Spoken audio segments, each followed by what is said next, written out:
बचपन बिगड़ जाए तो जवानी संभाल लेना चाहिए, और जवानी बिगड़ जाए तो बुढ़ापा संभाल लेना चाहिए। और बुढ़ापा भी यदि बिगड़ जाएगा तो फिर क्या संभालोगे? सब कुछ बिगड़ जाए लेकिन बुढ़ापे का चिंतन अवश्य ही संभालना चाहिए,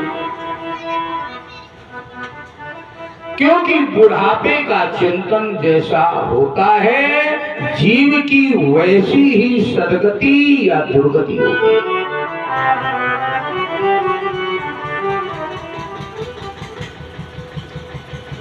अंत समय में ये जीव जिस प्रकार का चिंतन करता है उसी प्रकार उसको स्वरूप की प्राप्ति होती है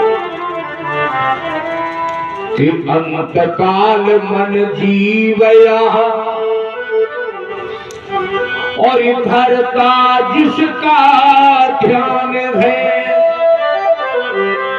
तो मन का स्वरूप वही रूप बन जाता है। जैसा विचार करोगे वैसे ही हो जाएगा। इसलिए कहते हैं भगवान के नाम को रट डालो, क्योंकि जो चीज रट जाएगी वो बार बार तुम्हारी मुंह पर, ओठों पर, जुबान पर आएगी। अगर आप भजनानंदी बन करके अभ्यासी नहीं होंगे तो अंत समय तुम्हें बहुत दुख झेलना पड़ेगा कि कोटि कोटि मुनि और यतन कराही अंत रखम कही आवत नाही कोटि कोटि। जब महात्माओं के मुखों पर, जिह्वा पर भगवान का नाम नहीं आता है, मुश्किल होता है आना, तो अगर हम लोग भजन नहीं है कर रहे, भजनानंदी नहीं है, तो बताओ हमारे तुम्हारे जीवन पर कैसे आएगा?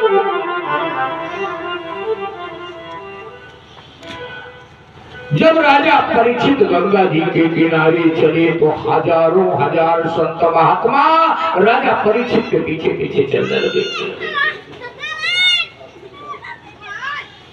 कैसे कैसे संत महात्मा जा रहे हैं कि प्रभु वशिष्ठस्य श्रवणस्य गौतमो मेधात देवल देवरातौ रामस्तथा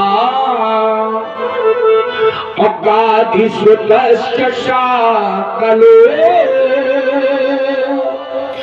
मृकण्डपुत्रा त्रिजते पलादः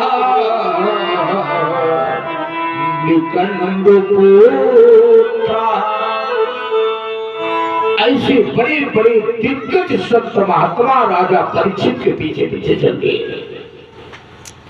और कैसे बोले योगेश्वर व्यास पराशर अच्छाया सुको जन जन मुख्या सर्वेप्यमी मुनिगणः सहपुत्र शिष्या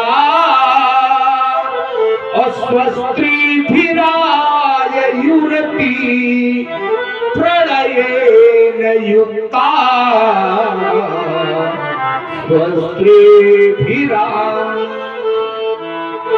बड़े बड़े दिग्गज संत महात्मा अपने स्त्री बच्चों शिष्यों के साथ चल करके गंगा जी की रेती में बैठ गए।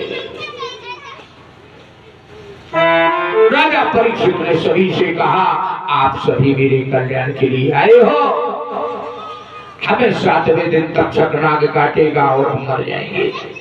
7 दिन में अगर कोई मुझे मुक्ति दिला सके तो मेरे बालू के आसन पर आ जाए। लेकिन कोई नहीं आया। राजा परीक्षित की आंखों में आंसू आ गए। लगता है ये मनुष्य का जीवन ये बेकार ही चला जाएगा, क्योंकि मनुष्य के जीवन के केवल प्यारे 2 ही उद्देश्य हैं। तीसरा उद्देश्य किसी वेद वेदांत में लिखा हुआ नहीं है। आत्म शांति और जीवन मुक्ति। मुक्ति के दरवाजे पर जो ताला लगा हुआ है साक्षात ताली ये मानव शरीर है। अगर सीधी घुमाओगे तो मुक्ति के दरवाजे पर लगा हुआ ताला खुल जाएगा। अगर उल्टा घुमाओगे तो ताला खुलेगा भी नहीं और तन रूपी ताली भी बेकार हो जाएगी, टूट जाएगी। भगवान सुखदेव जी का आगमन होता है। जय बोलो सुखदेव भगवान की जय। शरीर पर कोई कपड़ा नहीं है, बिखरे हुए बाल हैं, केश, दिगंबर शरीर है, चौड़ी छाती है, ऊंचा उठा हुआ मस्तक है, नाभि का स्थान भवन के समान गहरा है। जिनकी नाभि गहराई लिए होती है प्राय वो भाग्यशाली होते हैं। लंबी लंबी भुजाएं हैं। जब सुखदेव प्रभु आ रहे हैं तो अनेक स्त्रियों ने और बच्चों ने उनका पीछा कर रखा है, उनके ऊपर मिट्टी उछाल रही है। नंगा बाबा जा रहे हैं, नागा बाबा जा रहे हैं, लेकिन वो मस्त चले आ रहे, कंकड़ फेंक रहे, कोई मतलब नहीं। 16 वर्ष की आयु है और आकर के राजा परीक्षित जी के आसन पर खड़े हो गए। और जैसे राजा परीक्षित उनकी पूजा करने लगे तो सारे स्त्री बच्चे सब वहां से भाग खड़े हुए। ये तो बड़े पहुंचे हुए बाबा हैं।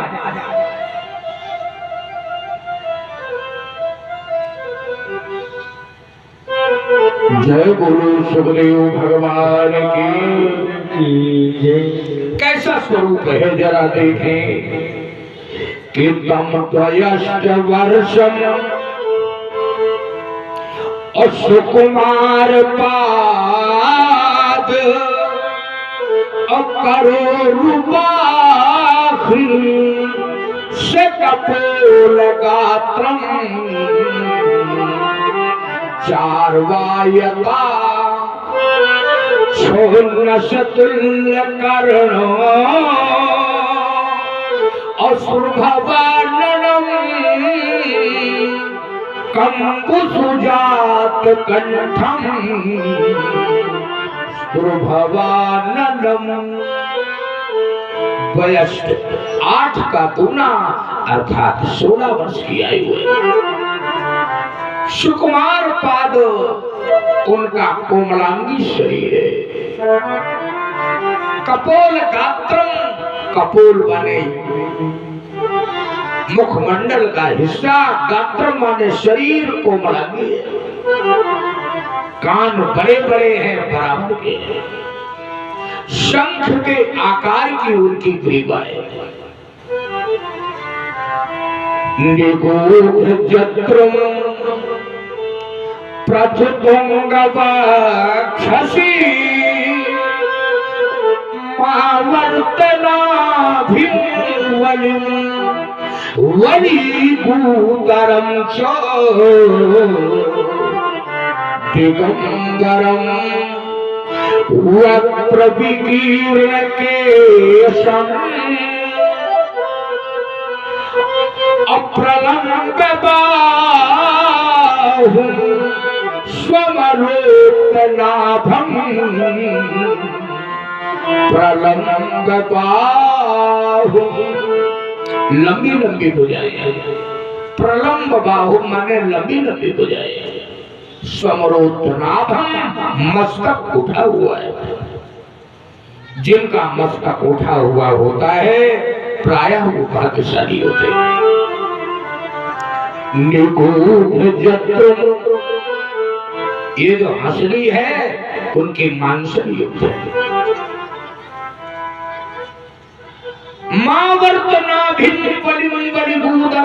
नाभिका स्थान भवन के समान गहरा है सूर्य भगवान का। दिगंबरम, दिगंबर देश कोई वस्त्र नहीं है। विकीर्ण केशम माने उलझे हुए बाल।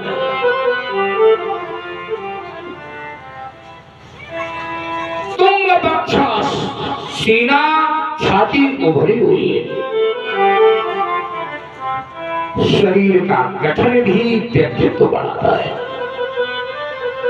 भगवान सुखदेव जी का जो शरीर है बड़ा ही सुंदर बना है।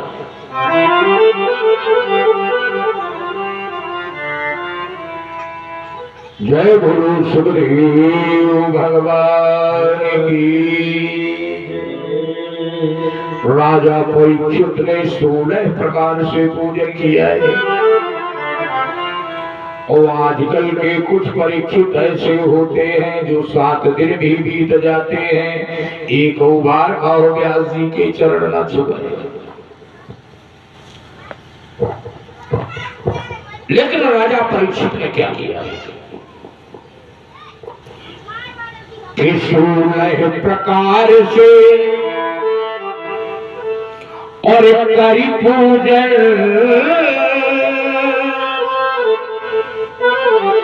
अरे तब आसन पर बिठलाया है।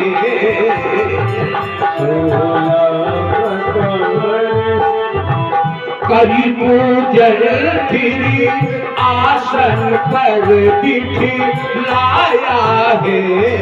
16 प्रकार में फिर आसन पर बिठलाया है।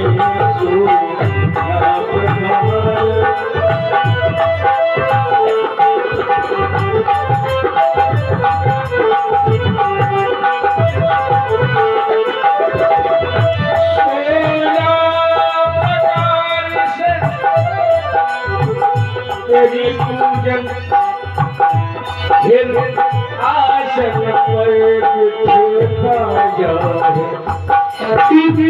10 प्रकार से करी पूजन, 10 प्रकार से फिर आसन पर बिठाया है। फिर आसन पर बिठाया है। और फिर मस्तक अपना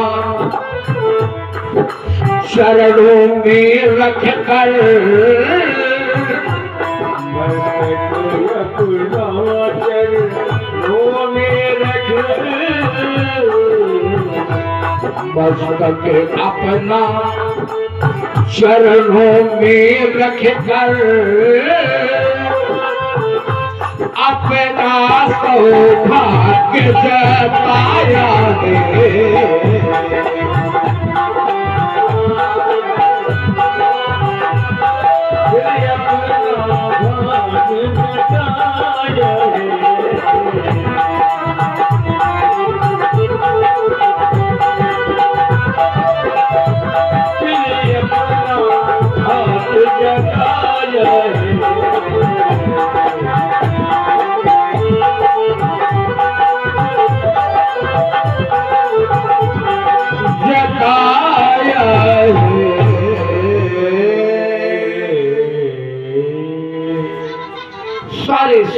महात्मा 88,000 की संख्या है, खड़े हो गए और क्या बोले, जय हो जय हो जय हो जय।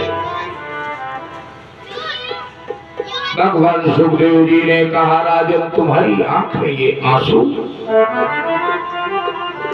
क्या तुम समझ रहे हो कि 7वें दिन तक्षक नाग काटेगा और तुम मर जाओगे? पहले तो ध्यान में रखो, इस संसार में न कोई मरता है न कोई जिंदा होता है।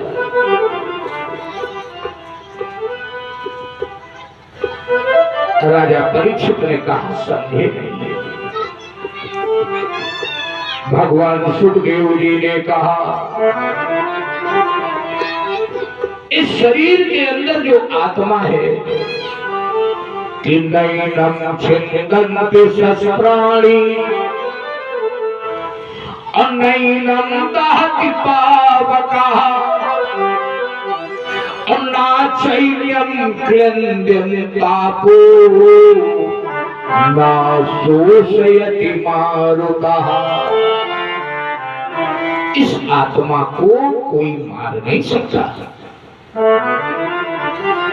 ना इसको आग जला सकती, ना इसको तलवार काट सकती है, ना इसको ताप ही सुखा सकता है। आत्मा अजर और अमर है, केवल ये शरीर नष्ट होता है। वासांसि जीर्णानि यथा विहाय अन्नदानि ग्रह्णाति नरोपराणि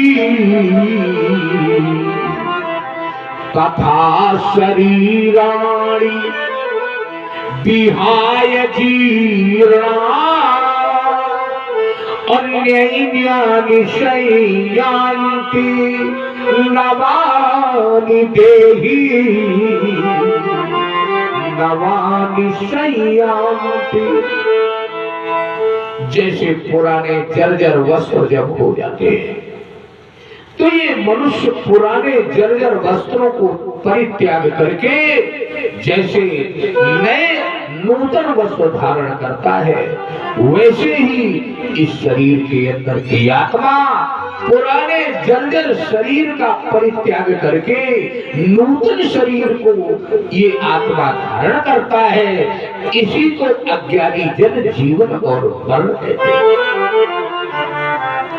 मृत्यु एक सरिता है जिसमें श्रम से कातर जीव नहाकर फिर नूतन धारण करता है, काया रूपी वस्त्र बहाकर। इसलिए निर्भय स्वागत करो मृत्यु का। मृत्यु एक है विश्राम स्थल, जीव जहां से फिर चलता है धारण कर नव जीवन चल।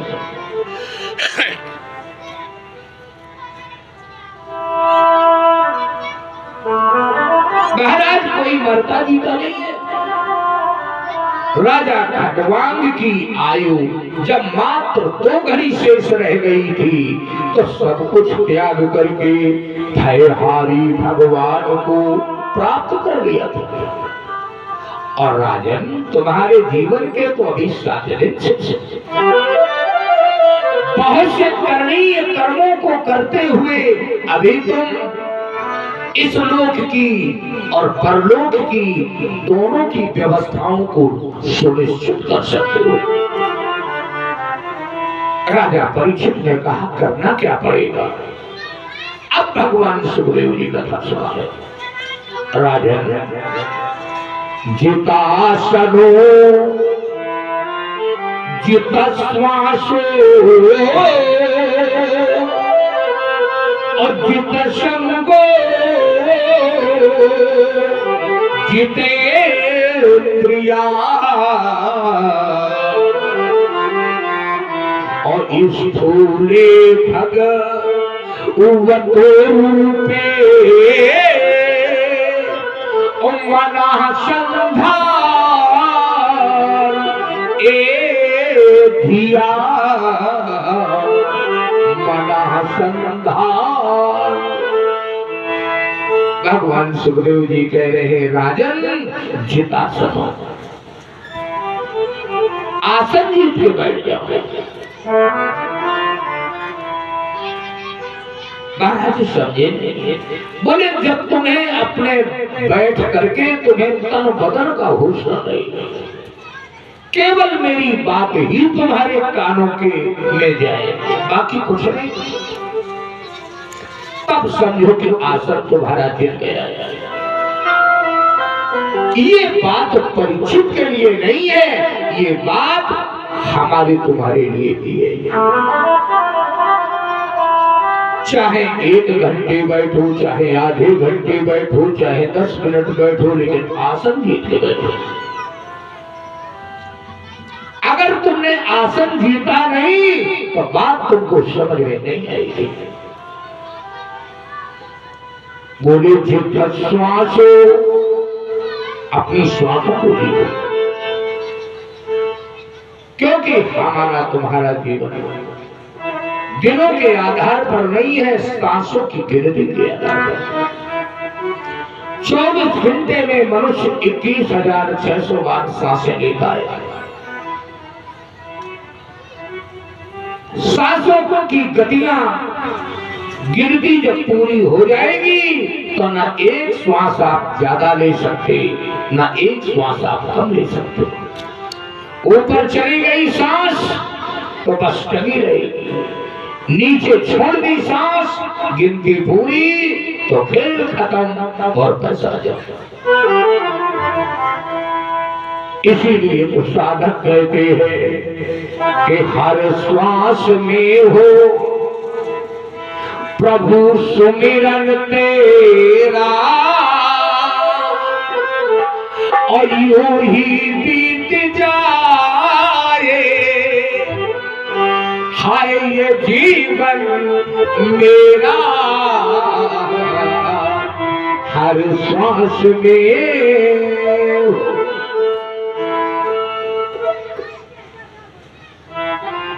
महाराज जी का सांसों को जीतो, चलत 18 बैठे 12। जब आप चलोगे तो 1 मिनट में नियर अबाउट 18 बार आप सांस लेंगे। बैठ जाएंगे तो 1 मिनट में 12 बार सांस लेंगे। और सोवन में 36, सो जाओगे तो 1 मिनट में 36 बार सांस लेंगे।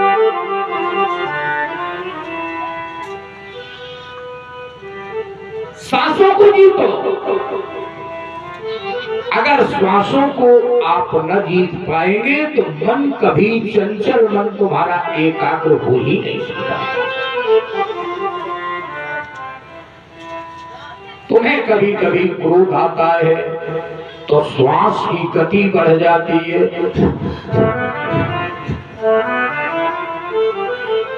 फिर नाक से कितनी कितनी गर्म हवा निकलती है, जरा ऐसे उंगली लगा के देखो गुस्सा में। इसका मतलब तुम्हारी श्वास का तुम्हारे मन से गहरा संबंध है। अगर श्वासों पर तुमने कंट्रोलिंग नहीं की तो मन कभी एकाग्र हो ही नहीं सकता। सरल काम नहीं है कि भागवत करा दी और हमें मुक्ति मिल जाएगी, सरल नहीं है। चाहे आप कराएं भागवत, चाहे ना कराएं, जब तक ये विधान पूरे नहीं करेंगे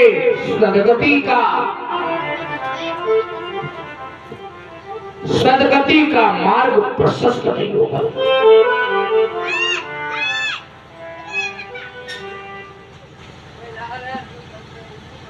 बात ध्यान में आ रही है। कम खाओ लेकिन अच्छा खाओ, कम सुनो लेकिन कमजोर ना सुनो। हमको किस लिए बुलाया है? भागवत के लिए। और भागवत सुनाने के बदले हम तुम्हें आला सुनावे। अब आपसे ये पूछ रहे हैं भोले बाबा हमसे खुश होंगे कि नाराज होंगे? बताओ और आधा सुन करके बताइए तुम्हारा कितना कल्याण होगा। बोलो। इसीलिए कहते हैं Bhagavat is a not listening subject. Bhagavat केवल सुनने का सब्जेक्ट नहीं है, ये विचार का चिंतन का विषय है। विचार करो, चिंतन करो, ये बच्चों का खेल नहीं है, ये परम हंसों की संगीता है। अगर भागवत ठीक प्रकार से सुन ली तो जीवन में जो मरने का डर है, भय है, ये समाप्त हो जाएगा।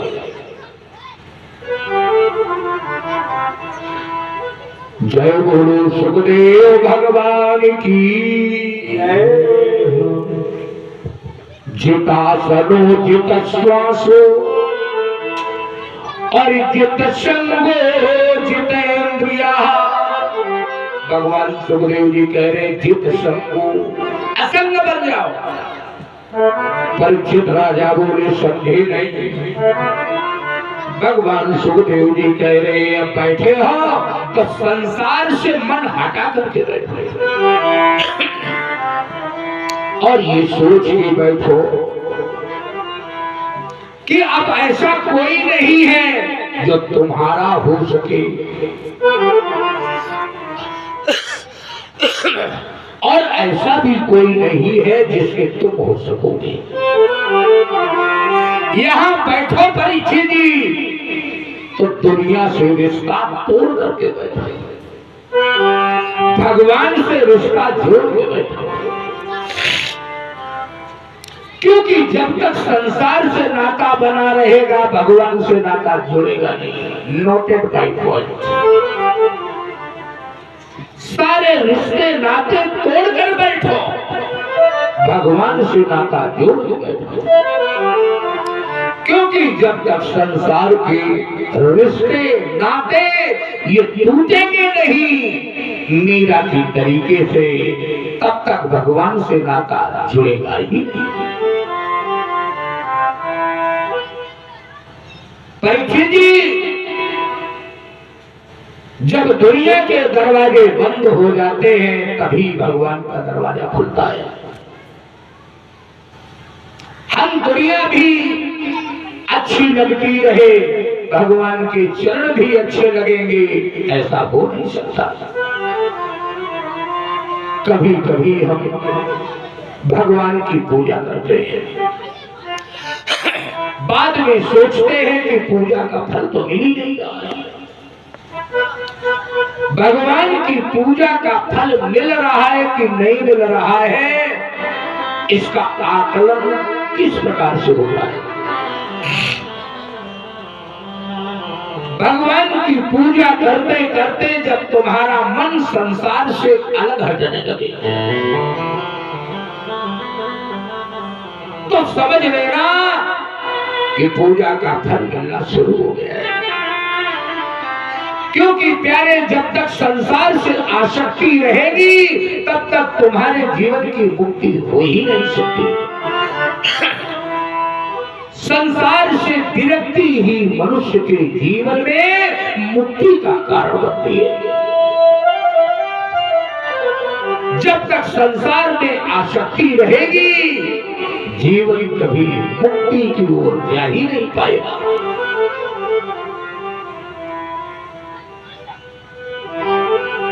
मन में लगता है कि कैसे रिश्ते तोड़े, कैसे नाते तोड़े, ये हमें बहुत चाहते हैं, ये हमें बहुत मानते हैं। कोई किसी को नहीं चाहेगा कि स्वार्थ लागी और करई सब प्रीति और सुन कर मुनि की या रीति स्वार्थ लागी। हमें तुम्हें कोई सलाम नहीं करता, हमारी तुम्हारी हैसियत को लोग सलाम करते हैं।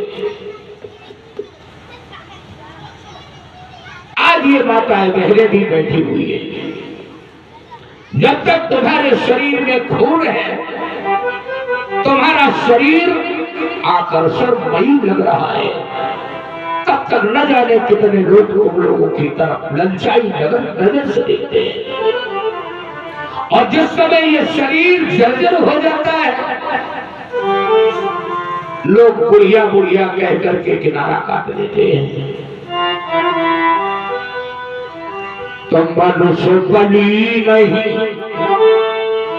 अरे हो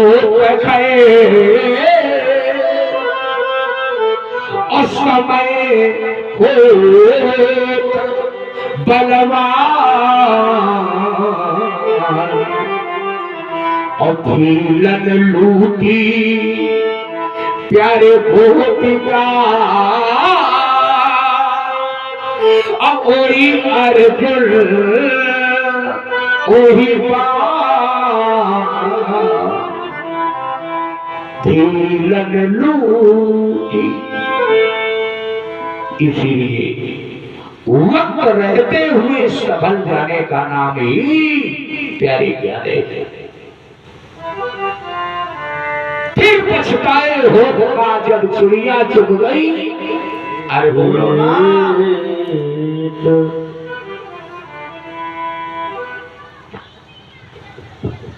कि भजन कर मस्त जवानी में,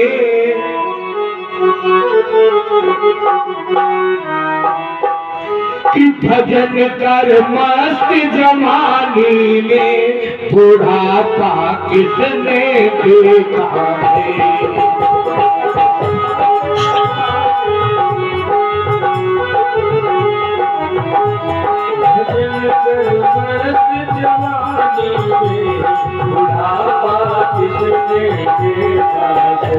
भजन कर मस्त जवानी में, बुढ़ापा किसने देखा है।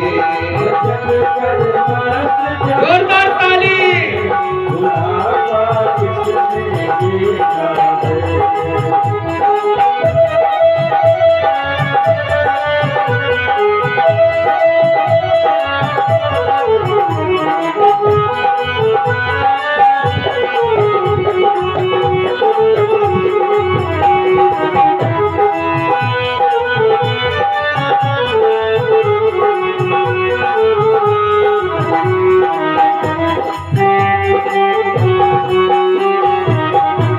आँख में जाला पड़ जाए वो, आँख में जाला पड़ जाए, आँख में जाला पड़ जाए वो, आँख में जाला पड़ जाए वो, कान में ठोकी पड़ जाए वो, कान में ठोकी पड़ जाए वो।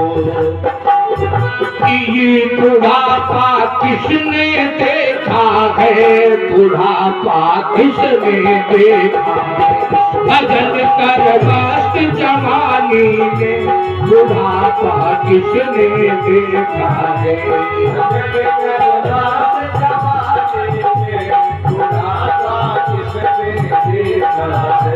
भजन कर मस्त जवानी में, भजन कर मस्त जवानी में,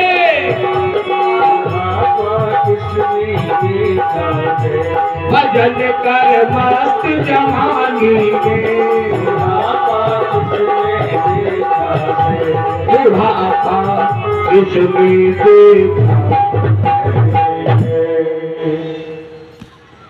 भगवान का भजन अभी कर लो। भजन और भोजन में बड़ा अंतर है। भजन जब करोगे तो इसमें कोई मात्रा नहीं है। भजना,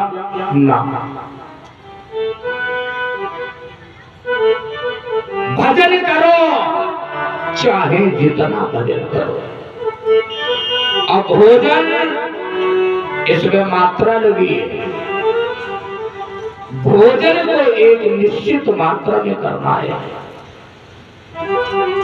अगर भजन की तरीके से तुमने भोजन करना शुरू किया तो रात में पेट फूल जाएगा, फिर कहाँ जाना पड़ेगा तुम सोचो, तुम्हारा दिमाग सोचे, है ना।